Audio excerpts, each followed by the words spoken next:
Hello and welcome back to Ms. Sosa's haircutting tutorials. Today we're going to be learning about how to cut a 45-degree longer bob haircut. So with this particular haircut, we're going to create the effect of a bob, almost having the same effect as it being a one length bob, but still creating a little graduation and more movement within the haircut. So when I was first learning how to do haircuts, this became one of the most challenging haircuts that I had to learn, mainly because it looked like it had a lot of layers and a lot of movement. And so I would cut layers into the haircut, and it wasn't layers that was in the haircut, it was just movement and texture. So the second half of this video, we're going to find out how to do the texturizing in this haircut, or in the next video. So I'm gonna go ahead and drop my, my perimeter, and I'm gonna create my line first. I'm gonna work right about the nape area. And so I'm gonna drop my first guide here and create my guide, and then everything is going to get built on top of that guide. So the first thing that I want to mention when we're about to create this guide is you always want to find out where is the natural bend in the client's neck. So we all have a place in our neck that where we bend, right, is going to be the perfect space for our cut to kind of land on that client. So if you look on my mannequin, you can see that it's going to be kind of right about in this general area. I'm going to leave it a little bit longer just because I want to get a couple of cuts out of her. And so I'm going to cut it right to about the right about to the bottom of the neck. So the first thing you want to do is have your client tilt their head forward, really open and elongate that neck. If you're not sure where that line is, have them, kind of move their neck back and forth, and you'll see where that crease is. And where that crease falls, that's where you're going to want to begin to create that line. I'm going to go in and create just a nice solid straight line. So what I'm going to do is my comb is going to go first. My fingers are going to follow. I'm not going to hold my hair in my fingers because I actually want to create the most natural line against their hairline. So I'm going to just push that nice and against their skin here. I'm going to take my shears and I'm going to go in and just cut straight across. My corners, I always want to remind you that when you round around with your corners, if I take that last little step, I'm going to create a rounded bob. Now, most bobs are a little bit more squared, so you want to just kind of over direct that back just a little bit so that you're creating just a little bit more of that squared shape. So here you go. I'm going to bring that right back here, and this is what I mean. If I were to take it right along the hairline, I would cut more off and begin to round. Now, if your client wants a rounded bob, by all means, take that last step, and you can see how if I were to have taken that last step around the corner, I would have taken the little corner off. Okay, so I'm going to just do the other side really quickly. Again, just kind of pulling. I'm not over directing everything back. I'm just taking my little corner and bringing it just straight back. My two fingers are holding that hair down against the skin. Okay, so now that I've created my perimeter, I've also created my guide and my line that I'm going to use to build the graduation as I work my way up. The first thing I want to say is in this particular haircut, there's not a lot of graduation. Meaning, not graduation, but there's not a lot of elevation that happens. I'm not going to be elevating because I don't want to create a whole lot of layering on top. I really want to have that length be more towards the bottom and more of an undercut so that I'm removing the weight from underneath. So as that hair falls, it'll just fall and tuck right into that client's neckline. Another way to describe this haircut is like the Dora the Explorer cut. That's how I would kind of describe that. So I'm going to start in the center. I'm going to take my fine tooth part of my comb. I'm going to push the hair that I'm not working with out of the way. Again, remember to not go too wide in your subsectioning. Now, if your hair starts to fall around, go ahead and saturate that. So just to kind of show you, here we go. I'm going to take my subsection, push the hair out of the way, starting in my center. Now, I'm going to, again, you want to stand directly in front of the section that you're working with. Now, just for camera purposes, I'm going to be standing a little bit more to the side. But before you cut, there's a couple of things that I want you to kind of remember is that you want to take your comb goes first, fingers follow. I'm going to set myself up into a 45-degree angle. And so if you see from the side there, if I come from the scalp to where my fingers are pointing, it's going to be at that 45-degree angle that I'm creating. So I'm going to bring that straight to me. Here's my guide right down here. Another thing that I don't do is you can see where my knuckles are planted right on the base of the neck. And this is just to ensure that I don't go too high with that graduation.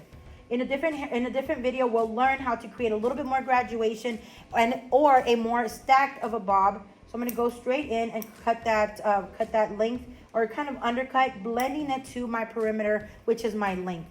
I'm going to cut that in half and grab my next section. Okay, I'm going to start to work my way to my corners. Everything's going to be the same, meaning my knuckles are going to be planted. My finger angle is coming out towards me. I've got my guide, and I've got the second guide that is coming across and following with me. You can see how I'm just cutting very little off. So really, all I'm trying to create is that nice little undercut that's going to happen naturally. So for your client that maybe doesn't want to spend a lot of time on their haircut or on their hairstyling, that little undercut is going to be perfect for them. So I'm just going to work my way around. Again, just taking very little off. The further up that you go, especially if they have layering, you might not need to cut very much off. And so we'll just play with more blending and texturizing when it comes to the top part of the haircut. Okay, so here I am on my little corner. My corner is the only section that I'm going to over direct that just to the previous section. Again, this is just so that I don't begin to round around. And you can see I'm cutting very, very little off. Okay, and so you can already start to see how that bevel is just starting to get created to the client naturally. I'm going to work my way up. Of course, you would do the same thing on the other side, but just for time purposes, I'm going to take my next section. Everything, by the time I get to the top, everything is going to get brought down to the very bottom. If you get to a point your client has a lot of layers, again, you might not need to cut so much off. So again, 45-degree angle. Knuckle, make sure it is planted on the base of the neck. Hand my comb over, finger angle pointing towards me. Everything looks good. I can see my guide, and I'm going to go ahead and take that off. Okay, I'm going to subdivide that out and move on to my next section. So you're always going to have two guides walking with you. You're going to have your guide from the bottom, and you're going to have your guide from the top. And it looks like I might have already gotten to the point where nothing else can be cut. Okay, so I'm just going to make sure before I move on to my next section. Okay, and you can see with the layers that were previously created, how it's creating more of a rounded look there. So that's what you want to be careful with. Good thing my tray caught it. Okay, so I'm going to just drop that top section. I've got some longer pieces in here, so I just want to demonstrate real quick what you would do here. So all the way from the top, I'm going to bring that hair again all the way down, connecting it to that guide, and you can see right there what's going to get. Remember, my knuckles do not lift. At no point are they coming off, and what I mean by that, I'm not here. You can see how much more layering or graduation I would build if I start creating elevation. So I'm not creating any kind of elevation here. Everything is coming straight down, and this is just, again, to ensure that you don't build any graduation. I'm not trying to build a whole lot of graduation. I'm really just trying to create a nice soft look. Remember, anytime that you're cutting horizontally or vertically, you can go back in and cross-check horizontally just to make sure that you are right where you want to be. And in a minute, I'm going to show you how we cut the sides. Okay, so I'm going to bring that straight down, cut that little bit, and I'm going to bring my little corner up to the back. Another way that you could hold the hair if you need to is you can see that I'm coming in from the top. My fingers are, again, right on that base, and I'm coming in from the bottom. We'll go over that technique a little bit more in a next haircut. All right, so now I'm going to go into my sides. So my sides, they're very easy. All I'm going to do here is create, first of all, I'm going to have my client, straighten up their head. I do need them to be sitting straight for this particular part. Remember that I said that this particular haircut is going to make it look or give it the illusion that it's all one length while still having a lot of movement. Okay, so I'm going to subdivide this in half.